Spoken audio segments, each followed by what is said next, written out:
Well, good morning to you. So grateful to have you with us. I'm Christy Paul. I'm Victor Blackwell. Good morning to you. CNN Newsroom begins right now. And this hour, President Trump will address students at Liberty University. Our cameras are there. We'll bring you all of it as soon as it transpires. But he just arrived moments ago with his chief strategist, Steve Bannon. Now, this is Mr. Trump's first commencement since becoming President Trump. It comes after a tumultuous week as the White House deals with the fallout following his sudden dismissal of FBI Director James Comey during the FBI's investigation into possible ties between the Trump administration, or rather the Trump campaign, I should say, and Russia. Now, this is as four candidates prepare to interview today for the FBI director job. Yeah, we have a team of political reporters and analysts standing by here. I want to begin with CNN Washington correspondent Ryan Nobles, who is at the commencement. You see him there on the left.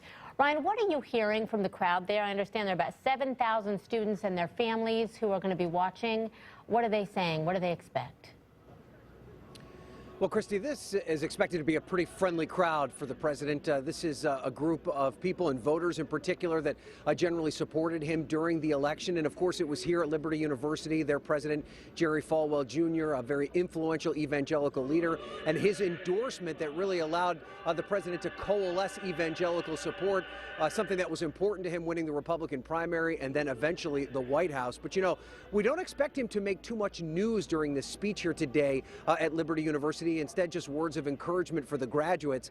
But he did make a little bit of news on his flight down on Air Force One, talking to reporters very briefly in the cabin of Air Force One. Initially, a conversation that was supposed to be off the record, but the president told reporters that they could report out that he is very close to making a decision about who the next FBI director will be. And he said that decision could come as soon as next week before he heads out on a lengthy trip abroad. So that's a significant development after a very tumultuous week in Washington, and the president is hoping that he can come here to Lynchburg, Virginia, with a very friendly crowd. We've already seen many of those Make America Great hats, Make America Great Again hats in this crowd.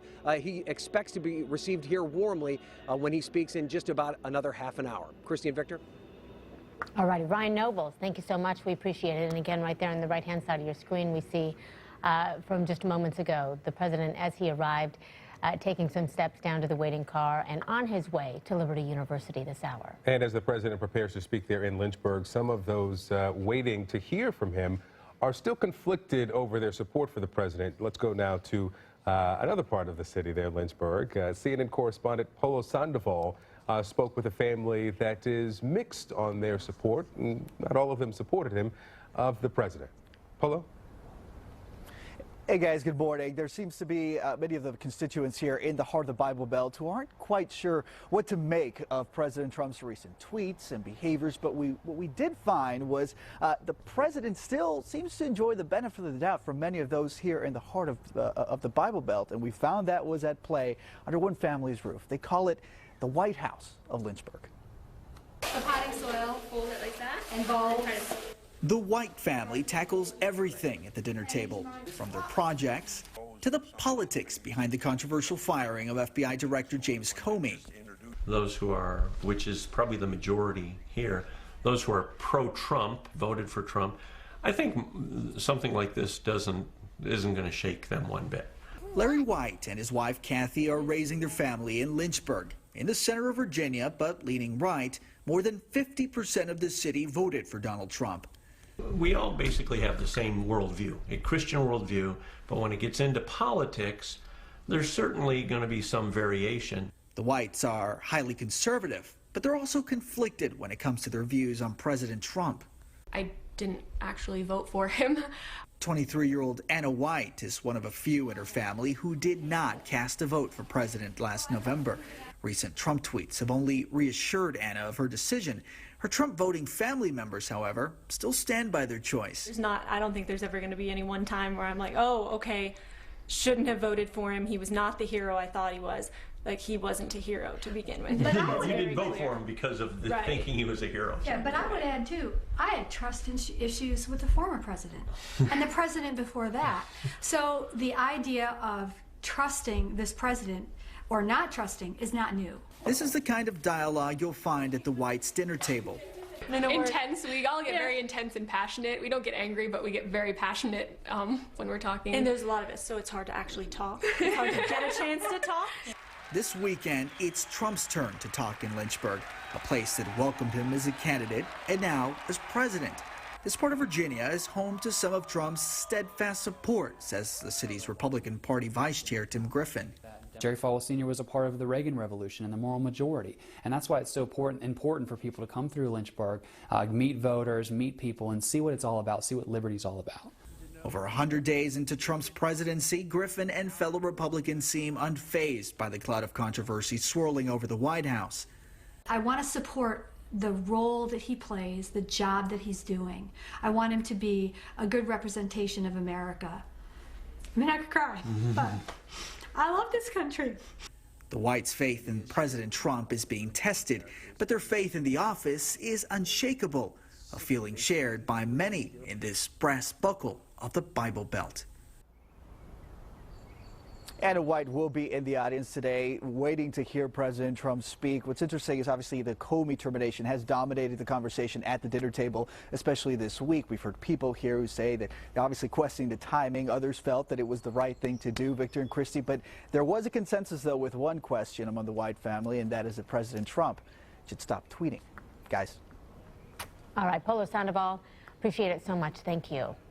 All right, let's bring in our panel to discuss CNN commentator Andre Bauer, CNN senior political analyst Ron Brownstein, CNN presidential historian Timothy Naftali, and former Clinton campaign media director Zerlina Maxwell. Welcome to all. We're just a few minutes away from the president speaking today.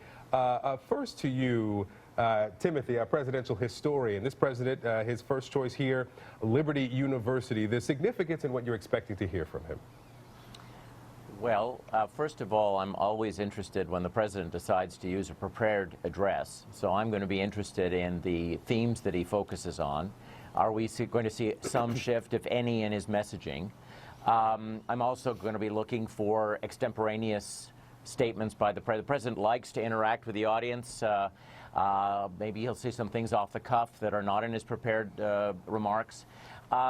It would be interesting if he referred to the last week and talked about how he understands leadership. It would be interesting if he talked about rule of law. And it would also be equally important if he doesn't refer at all to the controversy of the last week. So I'll be listening intently. Ron, what do you anticipate we're going to hear? Are we going to hear something that will actually make news today? Are we going to hear a message of unity, as we have gotten word that at least it will in part be something along those lines? And how will he do that after the week he just had? Yeah, I'd be surprised if he addresses the issues that are front and center that have been raised by his dismissal of the FBI director. Look, evangelical Christians have become an absolute cornerstone of the Republican coalition based on issues. It's interesting when the conservative Christian movement started, it was often described as values voters. It's hard to see how Donald Trump, with everything that swirled around him in the campaign, was an exemplar of values, defined in that way. It was really more about issue positions, and in particular the appointment of a fifth Republican justice on the Supreme Court, which has been probably his biggest policy achievement so far. He won about 80% of white evangelical Christians. This is right at the cornerstone of the coalition, and I think he will be talking about the policy positions that kind of connect him to those voters. I think that will be the principal message, I think, today, because, as I say, I mean, it is not really a values connection, it is a policy connection, and that was made very clear in this campaign. You see here on the stage the president there arriving to his left, your right on the screen. This is Jerry Falwell Jr., head of Liberty University there. And Zerlina, as we watch here live pictures, the president preparing for the commencement address, his first commencement as president of the United States. Not all of the students, Zerlina, here are supportive of the president. During the campaign, we know that there are protests today, but during the campaign there was a petition online and a letter, Liberty United Against Trump. I want to read just a portion of this to give us maybe